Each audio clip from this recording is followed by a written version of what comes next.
Don't be dramatic, said my son-in-law when I had a heart attack after his Halloween prank. But when I came back from the hospital, the game was over. He thought he had the right to mock the old fool who paid for his lifestyle. He screamed, and this time it wasn't a mask. I turned his life into a nightmare.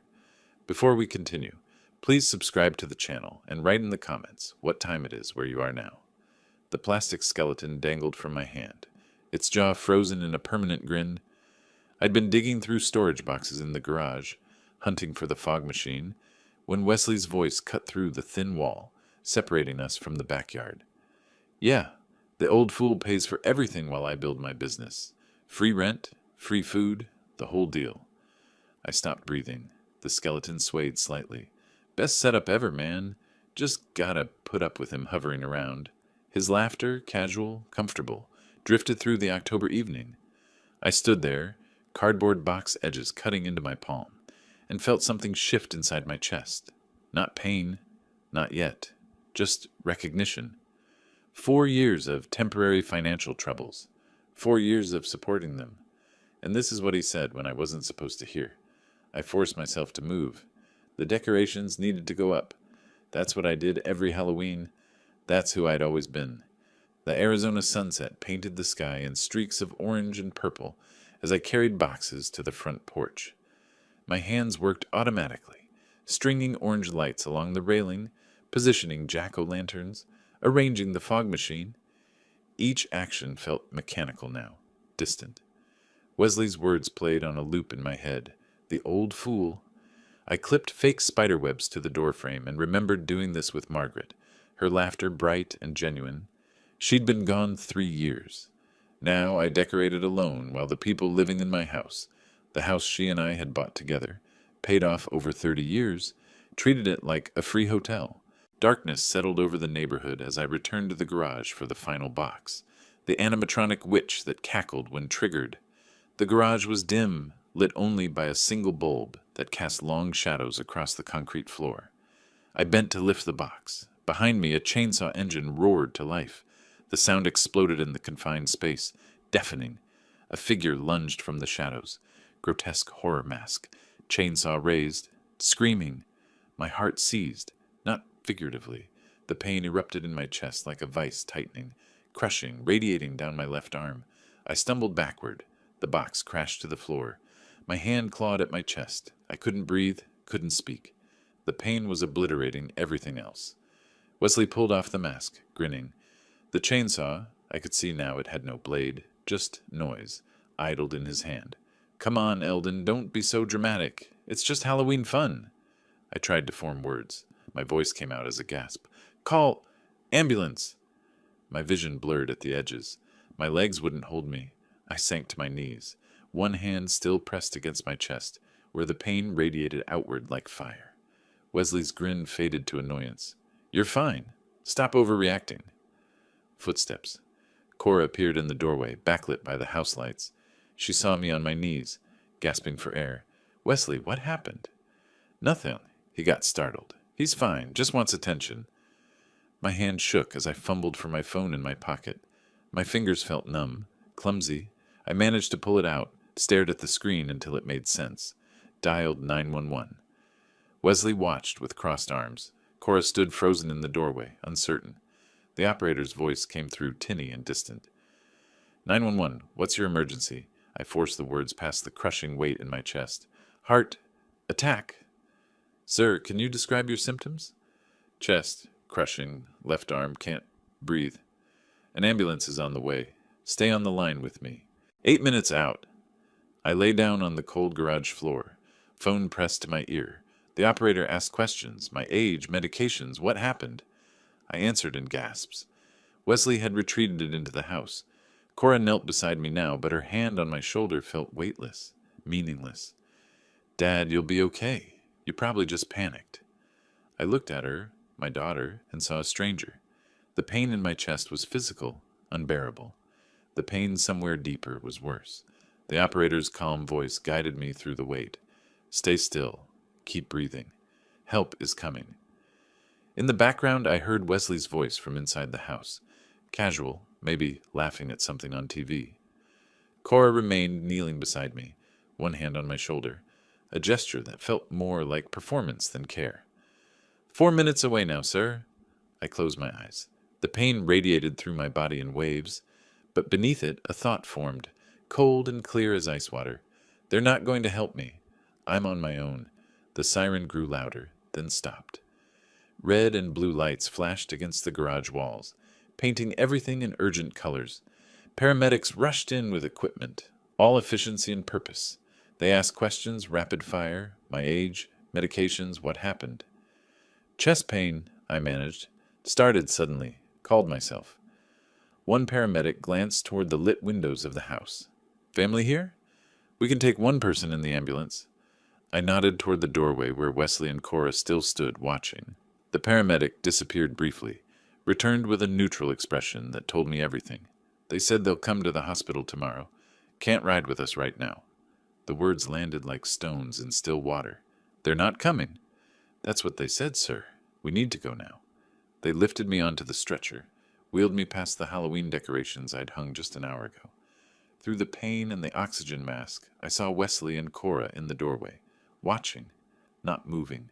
The ambulance doors closed, cutting them from view. Banner University Medical Center's emergency room was bright, cold, urgent. Doctors and nurses swarmed around me. IV lines, EKG leads, blood pressure cuffs squeezing rhythmically.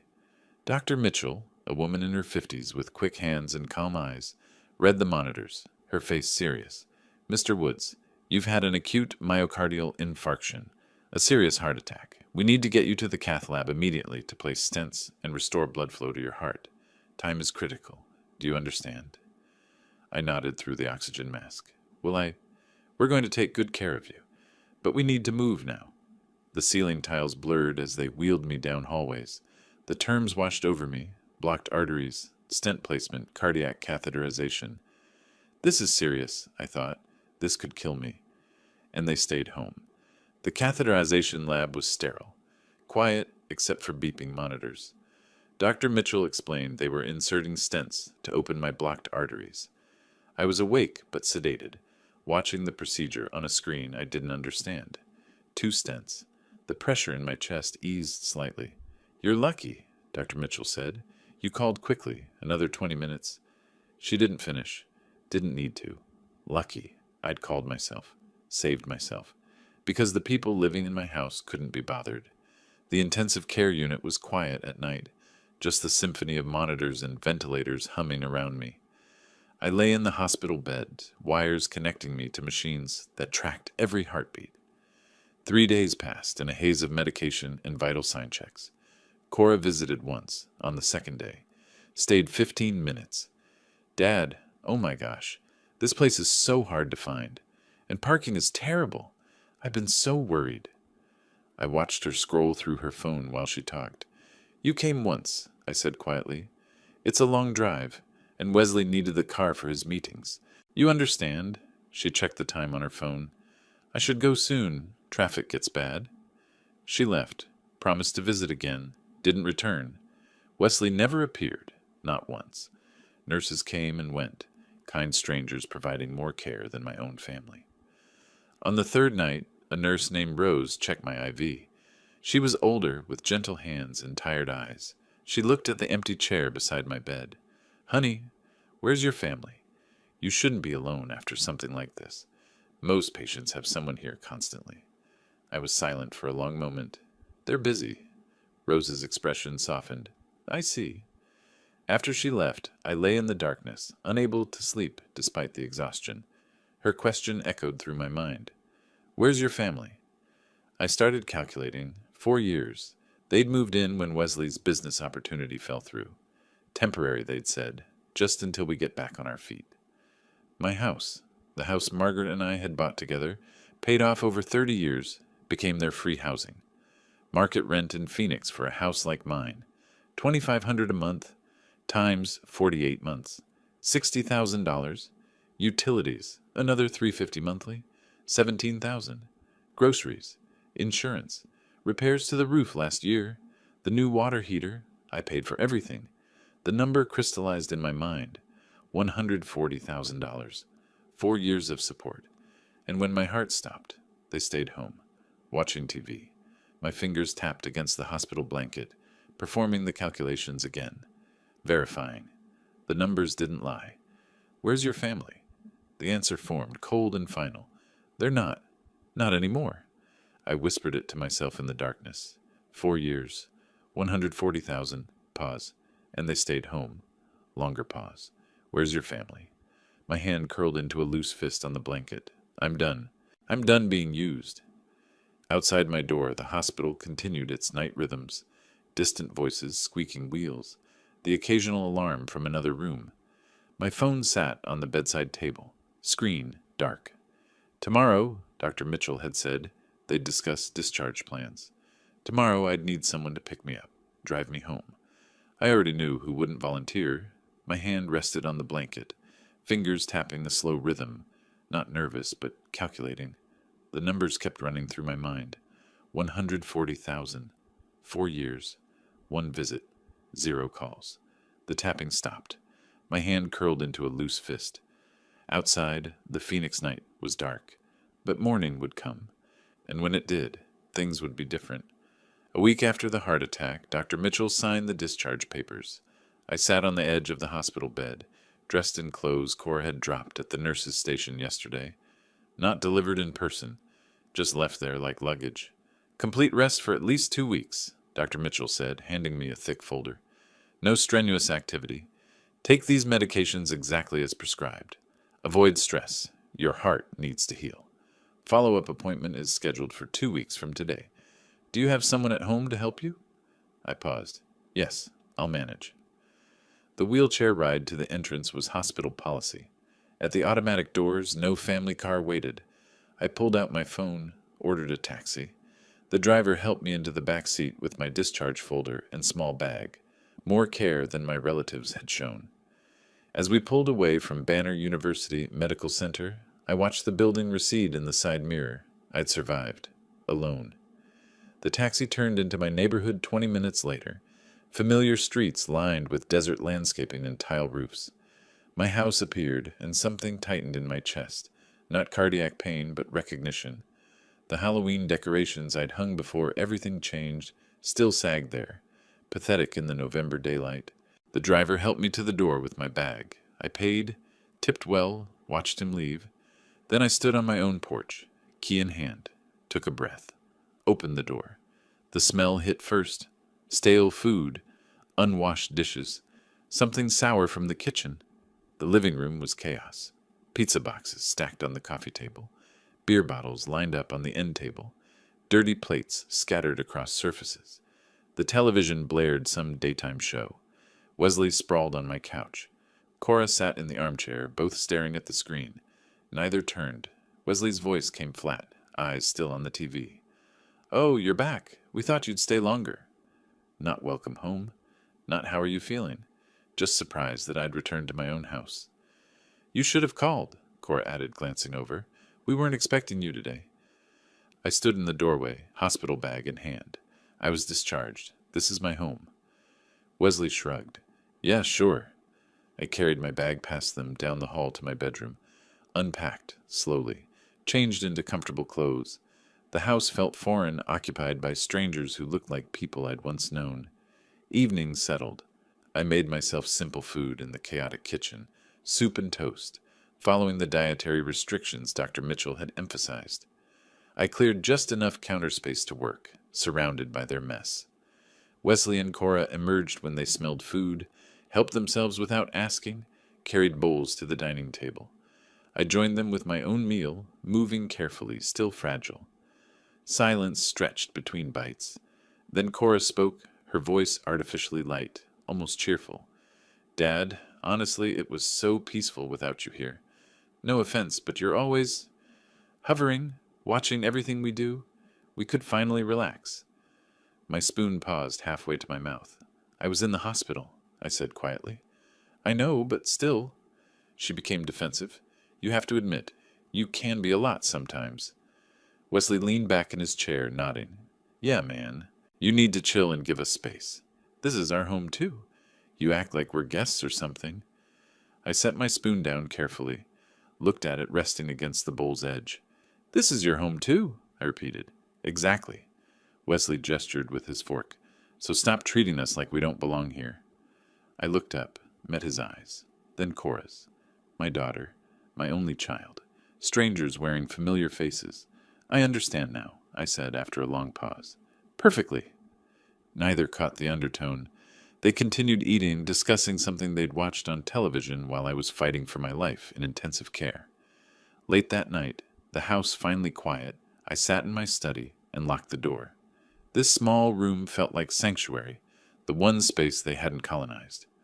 I opened the filing cabinet, removed folders I hadn't examined in months, years, the property deed, my name only, purchased 32 years ago with Margaret, my late wife, paid off 15 years ago, clear title, my will, drafted after she died, simple document leaving everything to Cora. I stared at it. The woman who'd just told me my presence made her uncomfortable. Bank statements, pension deposits, Social Security, savings account built over 40 years of careful planning, medical reports from the hospital, acute myocardial infarction, high-risk event, patient called 911 himself. That detail was documented. I arranged the papers in neat stacks, the former school administrator organizing evidence, opened my laptop, searched Arizona landlord-tenant law, filled my notepad with bullet points, procedures, requirements, rights. Around 2 in the morning, I leaned back in my chair. The plan wasn't fully formed yet, but the foundation was there. Systematic, legal, irreversible. I stood, stretched carefully, still recovering, still physically fragile, but not mentally. Walked to the study window, looked out at the dark street, neighbors' houses with their warm lights, normal families, functional relationships. I'd spent 35 years as a school principal, dealing with problems, enforcing rules, protecting the institution. I knew how systems worked. Documentation mattered. Legal processes properly followed were unstoppable. Behind me on the desk, the documents waited. The deed with my name, the medical reports proving abandonment, the will that needed changing, the research about eviction procedures. I placed one hand flat against the cool glass. Outside, a car passed. Life continued. Mine should too. But first, I needed to reclaim it. Tomorrow, I'd start making calls. Tonight, I was done being a victim. My reflection in the dark window showed something new in my expression. Not anger. That was too hot. Too temporary. This was colder. More permanent. I opened my laptop again. Typed into the search bar. Estate planning attorney, Phoenix, Arizona. The screen glowed. Results appeared. I started reading reviews, taking notes. Morning was still hours away, but I was already working. 4 days later, I sat in my car outside a professional building in central Phoenix. The drive had taken 30 minutes, my first time driving since the heart attack. My hands had been steady on the wheel, following Dr. Mitchell's clearance for light activity. I'd found Margaret Chen through the hospital's resource list, then verified her credentials online. Estate planning specialist, 23 years experience, reviews from clients in situations resembling mine. Fee, $350 per hour, 90-minute consultation. I'd called yesterday, got an appointment for today. The folder of documents sat on the passenger seat, the same papers I'd organized that night in my study. I checked my watch, 15 minutes early. Good. Time to compose myself. This wasn't about emotion, this was about strategy. I picked up the folder, exited the car, walked toward the entrance. Margaret Chen's office occupied the 4th floor, tastefully furnished. Law books lining one wall, diplomas and certifications on another. She was mid-50s, sharp-eyed, dressed in a charcoal suit, extended her hand firmly. "Mr. Woods, thank you for coming in. Tell me what brings you here." I sat across from her desk, opened my folder. My voice came level, factual, the tone I'd used for 35 years addressing parents, school boards, superintendent reviews. No drama, just facts. I need to remove my daughter and son-in-law from my property. They've lived there 4 years without paying rent. 2 weeks ago, my son-in-law's actions triggered a heart attack. Neither visited me properly in the hospital. I want them out, and I want to change my will. Margaret took notes, listening. I slid documents across her desk as I spoke. property deed first, then medical reports, bank statements showing the financial support I'd provided. When I finished, she sat back, picked up the property deed, examined it. Mr. Woods, legally speaking, they're tenants in your home even without a formal lease. Arizona law is very specific about this. She turned her computer monitor so I could see. Pulled up Arizona revised statutes. You'll need to follow proper eviction procedure. 30-day notice first, then court filing if necessary. The key is perfect documentation. No shortcuts. Everything by the book. Can you commit to that? I was a school principal for 35 years, I said. I understand procedures. I'll follow every rule. She nodded, printed copies of the relevant statutes, added them to my folder, explained the timeline. 30-day notice to quit. No reason required for month-to-month tenancy. If they didn't leave, I'd file an unlawful detainer action in justice court. Hearing within 3 weeks. When I won, and I would, given clear ownership, the court would issue a writ of restitution. Constable enforces removal. Total timeline, she said, 60 to 90 days from first notice. I absorbed this.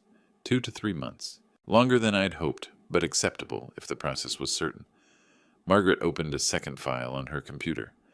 Now regarding your will, in Arizona, you have complete freedom regarding beneficiaries. You're not legally required to leave anything to adult children. She paused, studied my face. Are you certain about this change? It's a significant decision. Once your daughter learns about it, your relationship may be permanently damaged. When I had a heart attack, I said steadily, she told me my absence was peaceful, that I hover too much. The relationship is already damaged. I'm simply acknowledging reality. Margaret nodded slowly. Then we'll make it legally bulletproof. You can designate charitable organizations as primary beneficiaries. I'd suggest leaving your daughter a nominal amount, typically $1 to demonstrate she wasn't forgotten. That makes the will harder to contest. She explained the process. Draft review, revisions, notarization, 2 witnesses, timeline, 2 weeks for completion.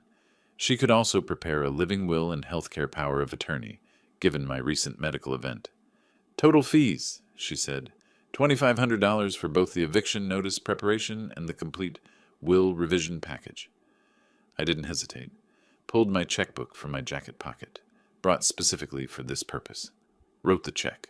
My savings account, built over 40 years, had more than sufficient funds. Margaret accepted the check, provided a receipt. The notice will be ready Friday. You must personally serve it to both of them. Hand it directly to each person. Document the date and time you serve it. Take a photo if possible. Then wait exactly 30 days before any further action. I understand. 30 days. Document everything. She stood, extended her hand again. Mr. Woods, for what it's worth, you're doing the right thing. Sometimes family earns their place, sometimes they don't. I shook her hand, nodded once, walked to the door. In the parking garage, I sat in my car without starting the engine. The folder rested on my lap. Through the windshield, downtown Phoenix rose in geometric patterns. Buildings, streets, systems. Everything in this city ran on rules, permits, codes, laws. I understood that world. Margaret Chen would prepare the documents. I'd serve the notice. The system would execute the rest. It wasn't revenge. Revenge was emotional, chaotic, unreliable. This was justice, procedural, documented, irreversible. I started the engine, pulled out of the parking space, began the drive back to Ahwatukee, back to the house that was legally mine.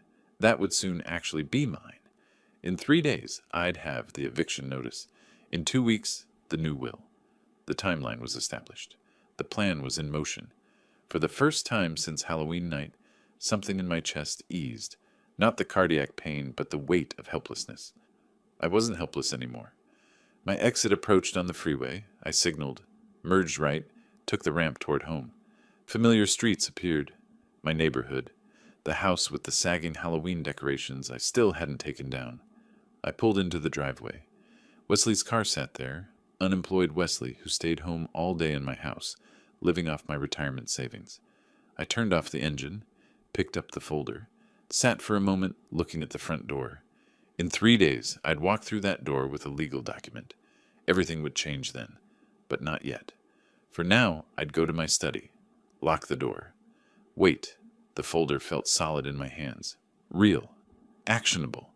I opened the car door, stepped out into the Arizona afternoon heat, walked toward my house carrying the weight of what came next. 3 days passed in careful routine, medications at precise times, short walks around the neighborhood, cardiac rehabilitation exercises. I stayed in my study most hours, door locked, avoiding Wesley and Cora except for necessary encounters in the kitchen. They noticed my withdrawal, misread it as defeat, as acceptance of the status quo. Friday afternoon, my phone chimed. Message from Margaret Chen. Documents ready for pickup. I drove to her office, signed acknowledgement forms, received 2 sealed envelopes, one for Wesley, one for Cora. Margaret walked me through the service requirements one final time. Hand each person their notice personally. Document the date and time. Photograph, if possible. This starts the 30-day clock. I nodded. Placed the envelopes in my folder. Drove home. Saturday morning. Today. I woke at 6, showered, dressed carefully, slacks and a button-down shirt, as if preparing for a school board meeting. Formal occasions required appropriate presentation. Made coffee. Ate breakfast alone in the kitchen while the house remained silent. Around 9, sounds of movement upstairs. Wesley and Cora stirring. I sat at the dining table, the 2 envelopes before me. Waited. Wesley appeared first, shuffling toward the kitchen in sweatpants and an old t-shirt. "Morning," he muttered, not making eye contact. My voice was calm, authoritative. "Wesley, Cora, I need both of you in the dining room. Now." Something in my tone made him pause. "What's this about?" "Just come. Bring Cora." 5 minutes later, they stood before me. Wesley suspicious, Cora anxious. I remained seated, picked up the first envelope. "This is for you, Wesley." Extended it across the table. "And this is for you, Cora." Wesley took his envelope, frowning. Cora's hand trembled slightly as she accepted hers. "What is this?" "Open them." Wesley tore his open first, pulled out the official document. His eyes scanned the header. 30-day notice to quit premises. His face transformed. Confusion, then comprehension, then rage. "What the? You can't kick us out. This is ridiculous." His voice rose to a shout. Cora read hers more slowly, tears already forming. "Dad, Dad, I'm your daughter. How can you do this to me?" "To us?" My hands remained flat on the table. Voice level. "This is my house. I've supported you for 4 years. You showed me I'm just a burden. When I was in the hospital with a heart attack, you couldn't be bothered to visit properly. You told me my absence was peaceful. Time to find your own place." Wesley slammed the paper down. "We'll fight this. You can't just throw us on the street." I gestured to the notice. "Read it carefully. It's perfectly legal, prepared by an attorney. You have 30 days from today. That's December 16th. I suggest you start looking for housing." The rest of Saturday deteriorated into chaos. Cora cried, pleaded, tried every emotional angle. "We have nowhere to go. Winter is coming. We can't afford rent." "You've had 4 years of free housing," I said. "You should have savings." Wesley paced the living room, phone pressed to his ear, calling everyone he knew. By afternoon, he'd contacted some free online legal service, spoke with someone for 20 minutes, hung up looking deflated. "What did they say?" Cora asked desperately. Wesley's jaw clenched. "Said the notice looks legitimate. Since we don't have a lease and don't pay rent, he can do this." Reality settling in. Sunday brought a new tactic from Cora. "Mom would be ashamed of you, kicking out your own daughter, your own flesh and blood." I met her eyes coldly. "Your mother would be ashamed of how you treat me, how you let your husband mock me, how you abandoned me in the hospital. Don't pretend you know what she'd think." Cora recoiled as if slapped. The house transformed into a Cold War zone.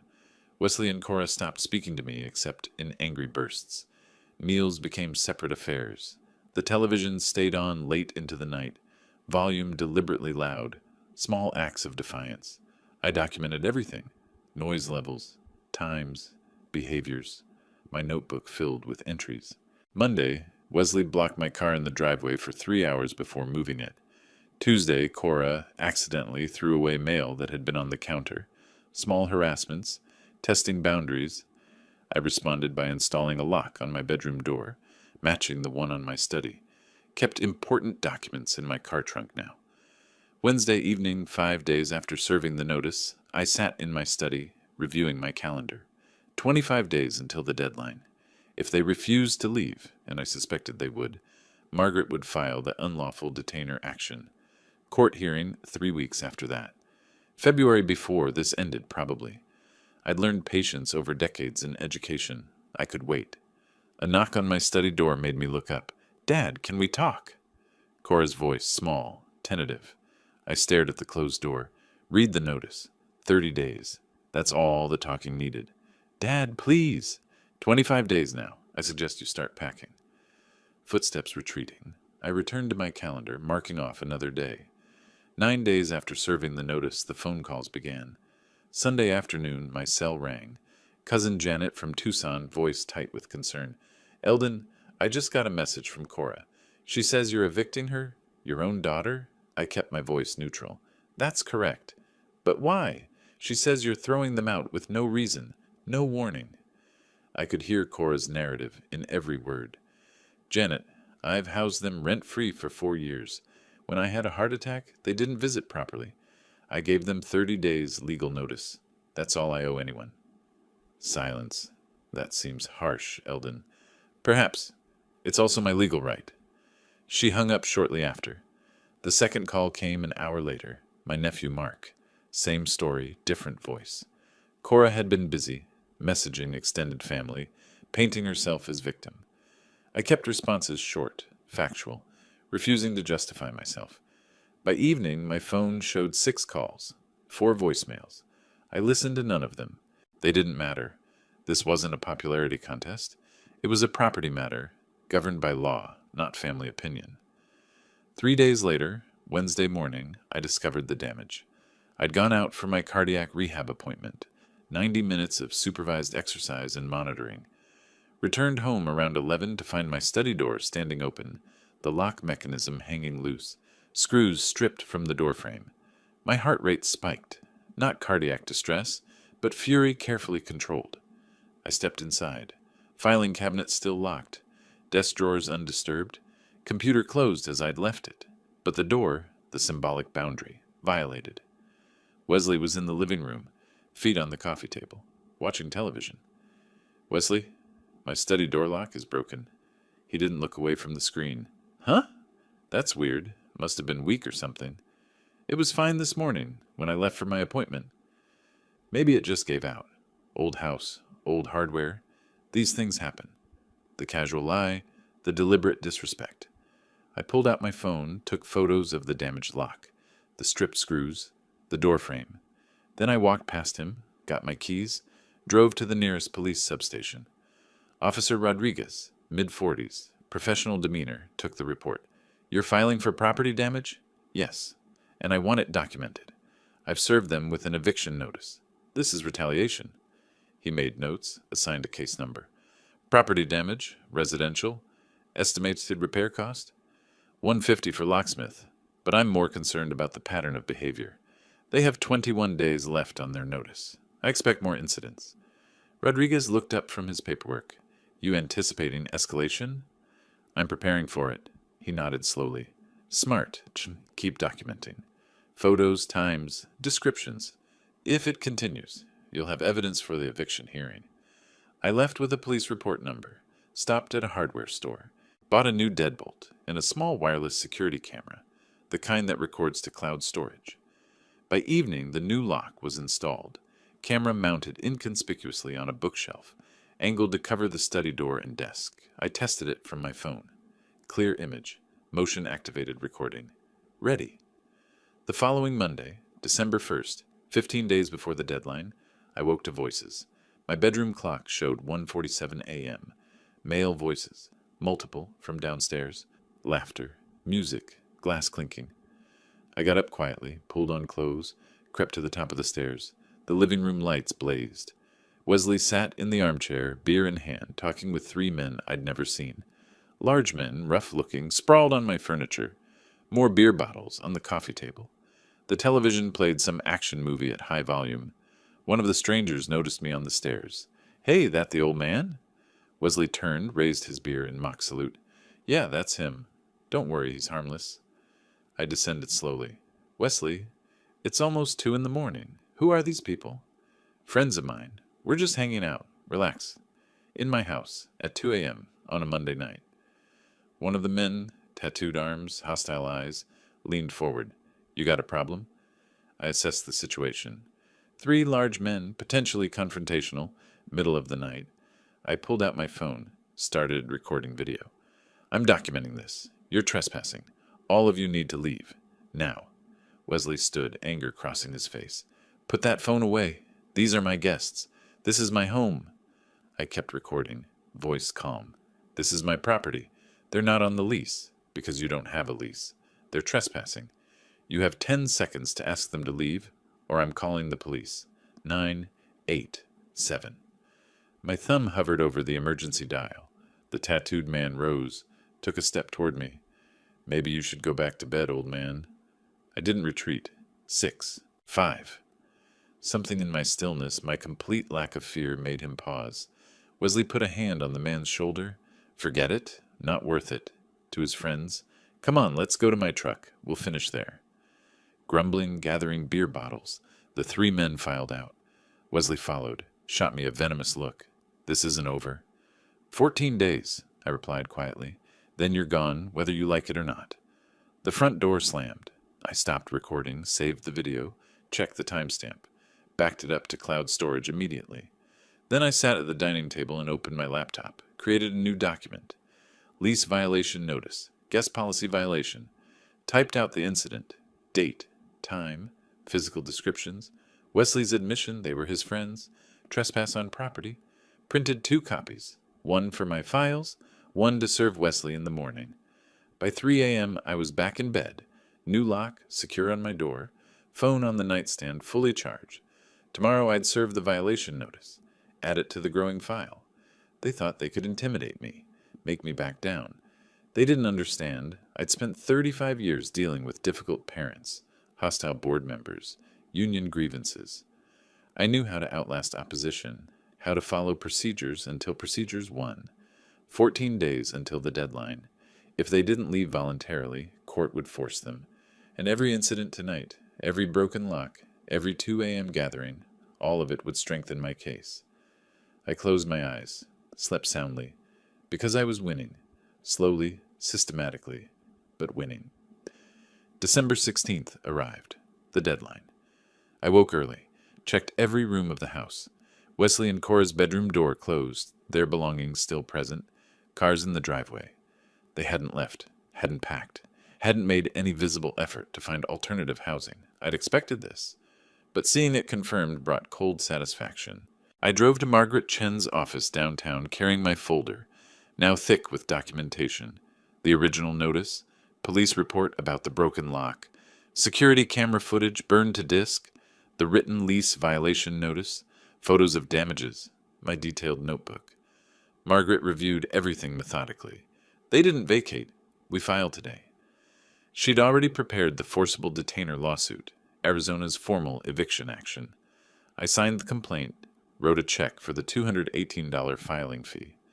Margaret submitted it electronically to Maricopa County Justice Court before noon. Court hearing will be scheduled after the holidays, she explained. Probably early January. You'll receive notice of the date. I nodded. The legal machinery had engaged. Now came more waiting. The weeks between filing and hearings stretched tense and strange. Wesley's provocations intensified, blocking my path in hallways, leaving messes in shared spaces, playing music deliberately loud during hours I normally worked in my study, testing boundaries, seeking reaction. I documented everything, maintained icy silence, refused engagement. A few days before Christmas, Cora tried emotional appeal again, cornering me in the kitchen. It's Christmas, Dad. You're destroying our family. Can't we call a truce, at least through the holidays? Her voice carried desperation beneath manufactured sweetness. I set down my coffee cup carefully. You destroyed this family when you left me alone with a heart attack, when you told me my absence was peaceful. Christmas doesn't change facts. She recoiled as if struck. Christmas Eve arrived. I spent it alone in my bedroom, door locked, while Wesley and Cora threw a party in the living room. Loud music, laughter, voices of friends they'd invited. a demonstrative act of defiance. I ordered Chinese food delivery, ate in my room, watched a movie on my laptop with headphones. Unbothered, they could have their party. I had the court date. January 7th, 3 weeks after the lawsuit filing. I dressed in a suit, the same one I'd worn to school board meetings for decades. Dark navy, crisp white shirt, conservative tie. Professional presentation mattered. Margaret met me at the Maricopa County Justice Court building downtown, a blocky concrete structure housing small claims and eviction proceedings. We sat in the hallway outside the courtroom, reviewing strategy. "Let me do most of the talking," Margaret advised. "Answer questions the judge asks directly, briefly, factually. No emotion." I nodded. I'd testified before. Budget hearings, personnel disputes, board investigations. I understood courtroom decorum. Wesley and Cora arrived 10 minutes before the hearing. No attorney. Wesley wearing jeans and a wrinkled button-down. Cora in casual clothes. Both looking unprepared. They sat across the hallway. Wesley glaring. Cora staring at the floor. The bailiff called. Woods versus Wesley and Cora Woods. We filed into the small courtroom. The judge, a woman in her 60s, sharp eyes, no-nonsense demeanor, sat elevated behind the bench. "This is a forcible detainer action. Mr. Woods represented by counsel. Defendants appearing pro SC. Proceed." Margaret presented the case systematically. Property deed showing sole ownership. The 30-day notice, properly served November 16th. Proof of service, my testimony about handing each defendant their notice personally. The December 16th deadline passage without vacating. Police report documenting property damage. Security camera footage of the study door violation, photos. Written documentation of lease violations. The judge reviewed each exhibit, asked clarifying questions. "Mr. Woods, did the defendants have a written lease?" "No, Your Honor." "Did they pay rent?" "No, Your Honor." "How long did they reside in your property?" 4 years, Your Honor." "And you served proper notice on November 16th, giving them until December 16th to vacate?" "Correct, Your Honor. I personally handed each defendant their notice." The judge turned to Wesley and Cora. "Do you dispute any of these facts? Do you dispute that you received notice? That you didn't vacate? That you don't have a lease?" Wesley started to speak, voice rising. "He can't just—" The judge cut him off. "Answer the question." Wesley deflated. "No, but—" "Then you have no legal defense. This is a month-to-month tenancy termination. Proper notice was given. You failed to comply." She reviewed the police report about the damaged lock. "Property damage during the notice period. That's concerning." She looked at Wesley. "Sir, this doesn't help your position. Mr. Woods has been more than generous. 4 years of free housing. You've responded to lawful eviction notice with property damage and defiance." She picked up her pen, made notations. "I'm granting the plaintiff's petition. 10-day writ of restitution. Defendants must vacate the property within 10 days from today. That's January 17th. If you fail to vacate, the Maricopa County Constable will enforce removal and place your belongings at the curb. Court costs awarded to plaintiff." The gavel came down. Final. Binding. Margaret leaned close. "Perfect outcome. 10 days. If they're not out by the 17th, we request the writ of execution." I stood, collected my folder. Across the courtroom, Cora was crying quietly. Wesley sat rigid, fists clenched. They'd lost. The legal system had spoken. I followed Margaret into the hallway, feeling nothing except calm confirmation. Justice. Procedural. Official. We walked toward the exit, winter sunlight streaming through courthouse windows.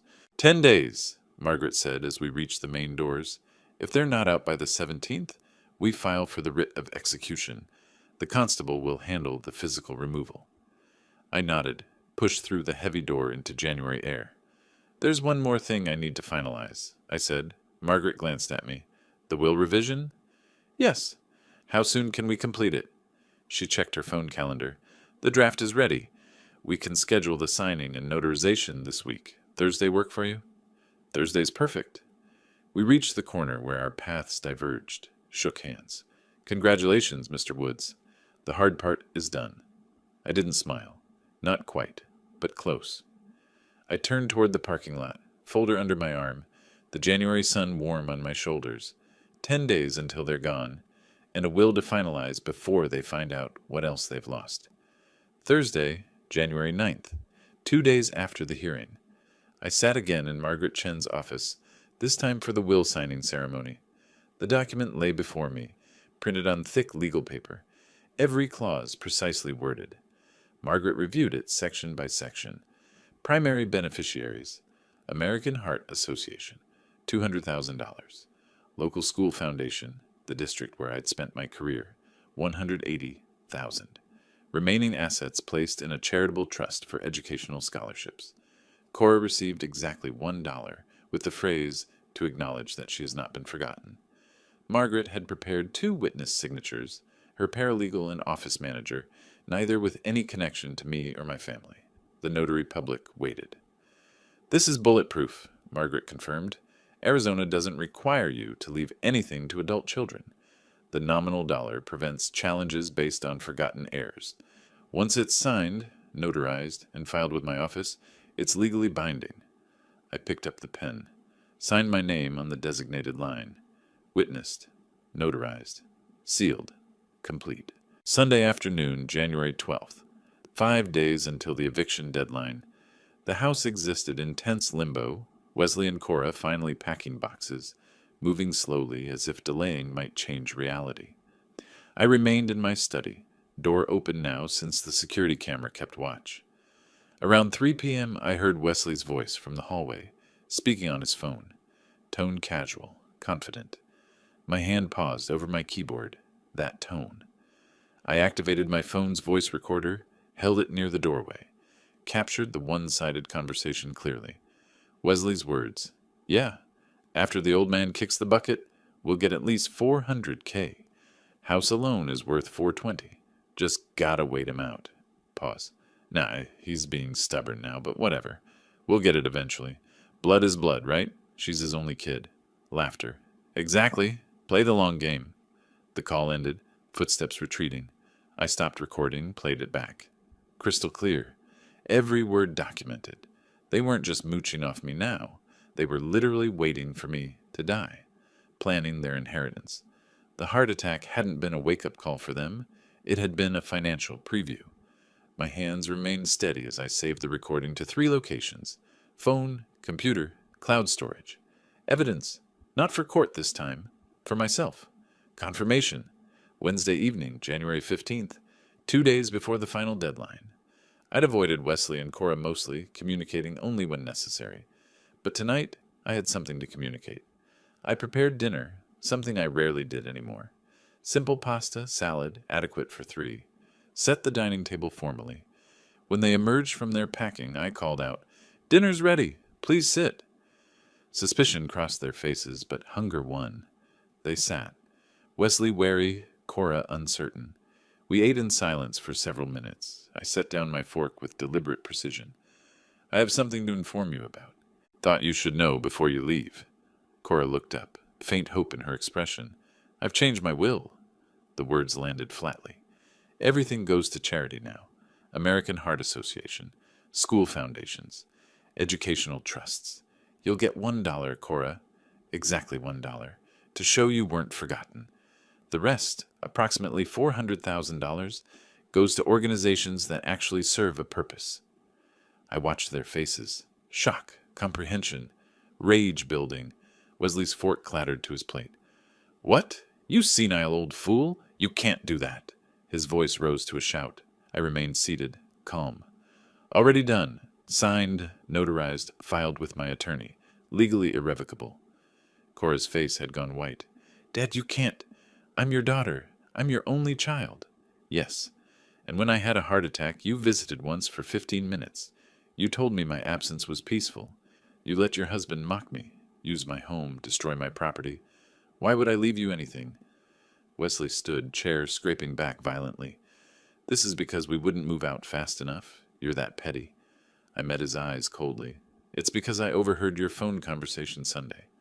After the old man kicks the bucket, we'll get at least $400K. Just gotta wait him out. You weren't living here out of need. You were waiting for me to die so you could inherit.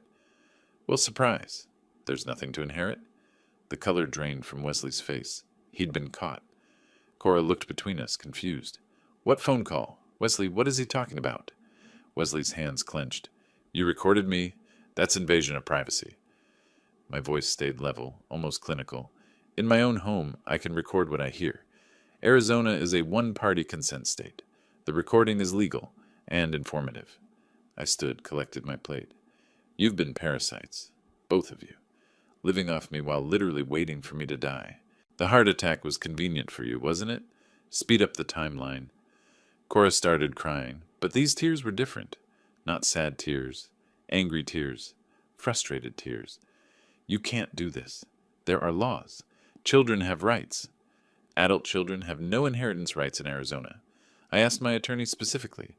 I can leave my estate to whoever I choose. I choose charity, people who need it, organizations that help others instead of exploit them. I walked to the kitchen, rinsed my dish, left it in the drainer. Behind me, Wesley was shouting something, threats, curses, desperate arguments, Cora's sobs. I climbed the stairs to my bedroom, closed and locked the door, sat on the edge of the bed in the quiet. It was done. All of it. The eviction, the will, the truth. They knew everything now, knew they'd lost completely. 2 more days of their presence, then silence. My house, my life, my choices. Exactly as it should be. Friday morning, January 17th. Deadline day. I woke at 6, dressed, made coffee, sat in my study watching the security camera feeds. The house was chaos, boxes half-packed, furniture askew, Wesley and Cora moving frantically through rooms grabbing belongings. They'd left it to the last possible moment. At 9 a.m. sharp, a patrol car pulled into the driveway. I watched from my study window as the Maricopa County Constable, a stocky man in uniform, official documents in hand, approached the front door, knocked firmly. I walked downstairs, opened it. Mr. Woods, I'm Constable Martinez. I'm here to enforce the writ of restitution issued by Justice Court. I nodded. They're still inside, packing. His expression stayed professional. Do they understand they must vacate today? They understand. Whether they accept it is another matter. Martinez stepped inside, called out in an authoritative voice. This is the Maricopa County Constable. You are required to vacate these premises immediately. You may take your personal belongings. You have until 2 p.m. to complete removal. After that time, any remaining items will be placed at the curb. The next 5 hours were controlled chaos. Wesley shouted obscenities while throwing clothes into garbage bags. Cora cried while wrapping dishes in newspaper. They'd rented a U-Haul truck. I saw it parked on the street, orange and white, pathetically small for 4 years of accumulated possessions. The constable remained present, stationed in the living room, watching. Twice he had to warn Wesley about his language and aggressive movements. Sir, calm down, or I'll have to cite you for disorderly conduct. This is a legal eviction. You need to comply peacefully. Wesley glared but moderated his behavior. I stayed in my study mostly, door open, watching the removal. They took furniture that was theirs, a bedroom set, a cheap entertainment center, left the rest. By 1:30, the U-Haul was loaded haphazardly. Boxes and furniture jammed inside without organization. Cora made one last trip through the house, eyes red from crying. She looked toward my study. I met her gaze. She opened her mouth as if to speak, closed it, turned away. At 10 minutes before 2, Wesley gunned the U-Haul's engine and pulled away from the curb. Cora followed in their sedan. The constable walked through the house with me, documenting that it was now vacant. Signed the completion form. Property is returned to your possession, Mr. Woods. Shook my hand. Left. I learned the details later, pieced together from observation and a bitter phone call Cora made to a cousin that someone overheard and shared. No apartment would take them. No first month, last month, and deposit money saved after years of free living. No references I would provide. They'd found the cheapest motel on the outskirts of Phoenix, a rundown place off the interstate where the neon sign flickered and the parking lot held suspicious characters. $650 per week. No kitchen, no lease. Pay weekly or get out. Cora's part-time spa income, $1,600 monthly, couldn't cover it. Wesley's cryptocurrency business generated nothing. Within a week, their savings, whatever meager amount they'd scraped together, was gone. The financial reality they'd avoided for 4 years by living off me crashed down like a collapsing building. 8 days after the eviction, my phone buzzed with a message from an unknown number. Just a photo. No text. I opened it. Wesley in what appeared to be a police station, sitting at a desk, officer visible in the background. An hour later, a second message from the same number. Thought you'd want to know. Fraud charges. Multiple victims. I searched online news, found a brief article in the Phoenix business section. Local man charged in cryptocurrency investment scheme. Wesley's name. Accusations of operating a pump-and-dump scheme, convincing investors to buy worthless tokens, then cashing out while values collapsed. 7 identified victims. Combined losses over $43,000. Charges: wire fraud, securities fraud, bail set at $15,000. So that's what Wesley's business had been. Not cryptocurrency investment, cryptocurrency fraud. And now it had caught up with him. I felt no satisfaction, just cold acknowledgement. Wesley couldn't make bail. $15,000 might as well have been $1 million. He sat in Maricopa County Jail for 6 days while Cora scrambled, calling distant relatives, begging for help. Finally, some relative I'd never met posted bail. Wesley was released pending trial, returned to the motel with Cora, but something had broken. The anonymous messages suggested arguments, loud ones, neighbors complaining, the stress of poverty, legal trouble, homelessness, and consequences. 3 weeks after Wesley's arrest, mid-February by my calendar, another anonymous message, photo of court documents, divorce filing, Cora petitioning to dissolve the marriage, citing irreconcilable differences. The parasitic partnership was collapsing from within. I saved the photo, filed it with my other documentation, not because I needed it, just because completion mattered. The story had an ending. Wesley facing criminal charges, Cora finally cutting ties, the natural consequences of parasitic living and fraudulent schemes. I hadn't caused Wesley's arrest. Wesley's own criminal behavior had. But the eviction had accelerated everything, removed the protective bubble of free housing, exposed them to the harsh reality they'd been avoiding. Sometimes justice wasn't what you did. It was what you stopped enabling. Early February brought something I hadn't experienced in 4 years. Genuine solitude. Not loneliness, solitude. The distinction mattered. I woke when my body wanted to wake, not when Wesley's footsteps thundered overhead. Ate what I wanted, when I wanted, without meal planning around others or finding my groceries consumed. The house breathed differently. Lighter. My cardiac rehabilitation continued 3 times weekly. Monitored exercise, heart rate tracking, steady improvement. Dr. Mitchell expressed satisfaction at my progress. Mr. Woods, your progress is excellent. Whatever stress you were under before, it's clearly gone. Your numbers tell a story. I just nodded. Some things didn't require explanation. I started small projects. Repainting the hallway, organizing the garage, planting a garden bed in the front yard. Simple acts of ownership, of reclaiming space.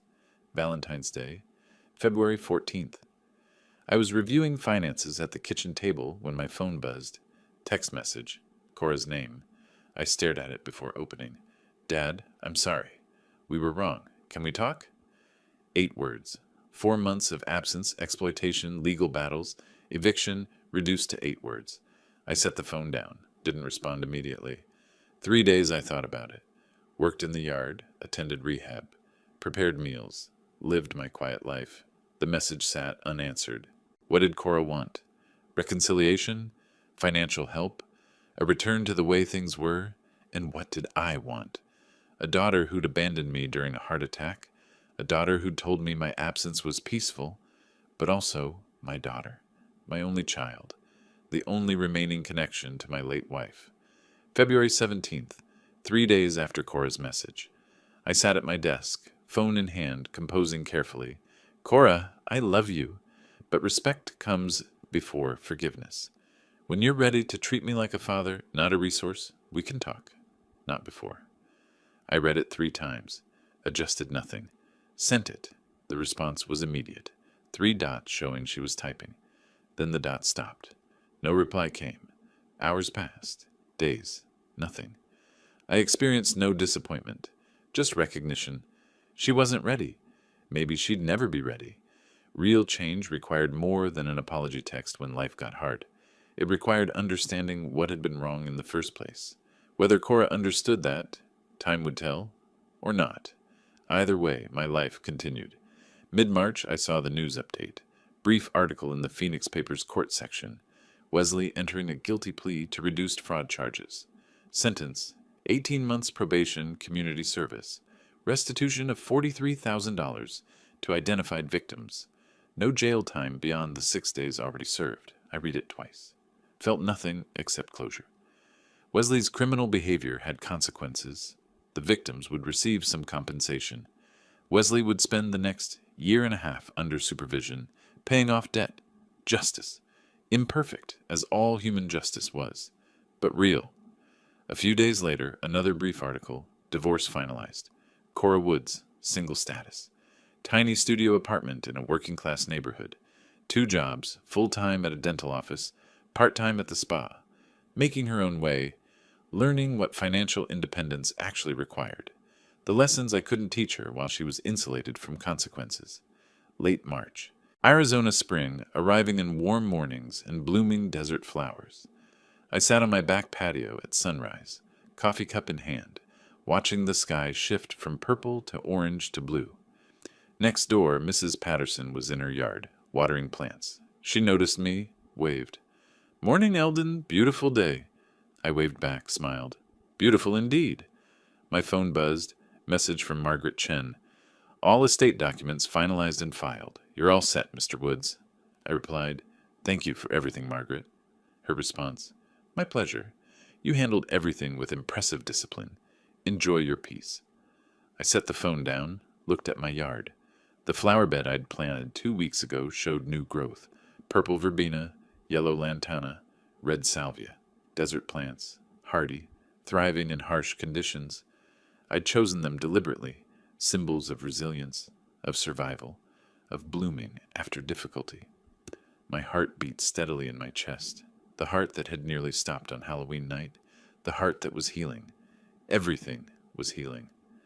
I took a sip of coffee, thought about the past 6 months, the Halloween attack, the hospital isolation, the legal battles, the eviction, Wesley's arrest, Cora's silence. All of it led here, to this patio, this sunrise, this peace. People might call it revenge. I called it justice. Justice for myself, justice for my boundaries, justice for my life. I'd stopped enabling, started enforcing, used systems designed to protect property owners, to enforce contracts, to distribute estates according to actual wishes rather than assumed obligations. And now I lived in the results. Quiet, peaceful, free. For the first time in 4 years, no, longer since my wife's death 5 years ago, I felt whole.